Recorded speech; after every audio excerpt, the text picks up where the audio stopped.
Namaste Vijayawada and hello everyone. This is Dr. Yogita Channupati.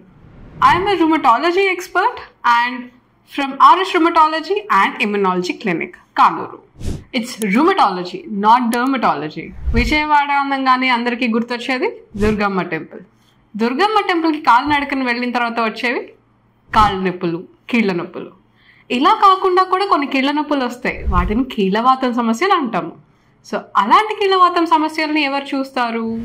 That is a branch which we call rheumatology. కీళ్ళ నొప్పులు అనేది మనం చాలా కామన్గా వినే పదం అండ్ చాలా మందికే ఉంటుంది. కానీ ఎంతమంది రూమటాలజిస్ట్ని కన్సల్ట్ చేస్తున్నారు?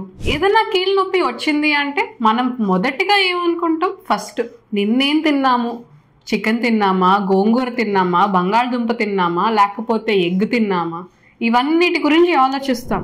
లేకపోతే నిన్న రెస్ట్ తక్కువ తీసుకున్నామా, ఇవాళ వర్క్ ఎక్కువ చేసేసామా, ఏంటి, వీటన్నిటి గురించి ఆలోచిస్తాం. కానీ మహా అయితే ఒక పెయిన్ కిల్లర్ వేసుకుని మన పని మనం చేసుకుంటూ వెళ్ళిపోతాం. కానీ ఈ పెయిన్ ఎందుకు వచ్చింది, వస్తే ఈ పెయిన్కి కారణం ఏంటి అనేది మనకి ఎవరు చెప్తారు? ఈ నొప్పులకి కారణం కనిపెట్టే ఒక బ్రాంచ్ ఉంది, ఒక స్పెషాలిటీ బ్రాంచ్. ఆ బ్రాంచే రూమటాలజీ. సో కీళ్ళ నొప్పులు అనేది ఒక ఎముకలు మెత్తబడడం వల్ల రావచ్చు, కండరాలు బలహీనపడడం వల్ల రావచ్చు, మరికొన్నిసార్లు జాయింట్స్ అరిగిపోవడం వల్ల రావచ్చు.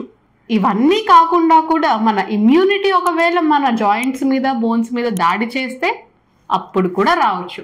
సో వీటిల్లో ఏ కారణం వల్ల మీకు నొప్పి వచ్చింది అని తెలియాలి అంటే మీరు సంప్రదించాల్సింది రూమటాలజిస్ట్ని. మనకి కోవిడ్ తర్వాత ఇమ్యూనిటీ ప్రాబ్లమ్స్ అనేవి చాలానే పెరిగిపోయాయి.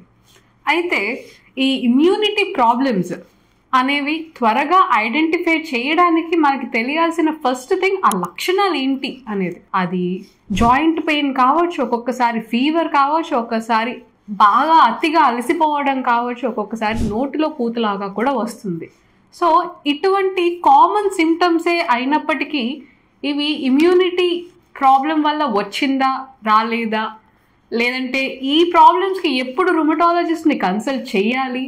అలాగే మనం ఆలోచిస్తాం కదా, మన హార్ట్ బాగానే పనిచేస్తుందా, లివర్ బాగానే ఉందా, కిడ్నీ క్రియాటినిన్ అది అంతా బాగానే ఉంది కదా అని చెప్పి.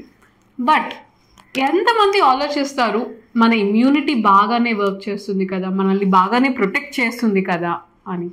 ఒకవేళ మీకు డౌట్ వచ్చినా ఏంటి, వాట్ ఈస్ ద టెస్ట్, ఏదైనా టెస్ట్ ఉందా, లేకపోతే మీ ఇమ్యూనిటీ ప్రాపర్గా రైట్ డైరెక్షన్లోనే ఉందా, లేకపోతే రాంగ్ డైరెక్షన్ తీసుకుంటుందా అని తెలియడానికి ఏమైనా టెస్ట్లు ఉన్నాయా? సో వీటన్నిటి గురించి ఒక అవగాహన కానివ్వండి, అట్లాగే ఒక ఎర్లీ డయాగ్నోసిస్, ఈ ఇమ్యూనిటీ ప్రాబ్లమ్స్ని త్వరగా ఐడెంటిఫై చేయడం వల్ల వచ్చే లాభాల గురించి తెలియచేయడమే ఈ ఛానల్ యొక్క ముఖ్య ఉద్దేశం. Let's take charge of our immunity and take a step together towards immune health. So are you excited to know about when to consult a rheumatologist and how to handle these autoimmune conditions? Okay, then you are at the right place. Through this channel, we are going to create awareness regarding autoimmune conditions and how to handle them and identify them early. Thank you. Stay healthy and stay immune.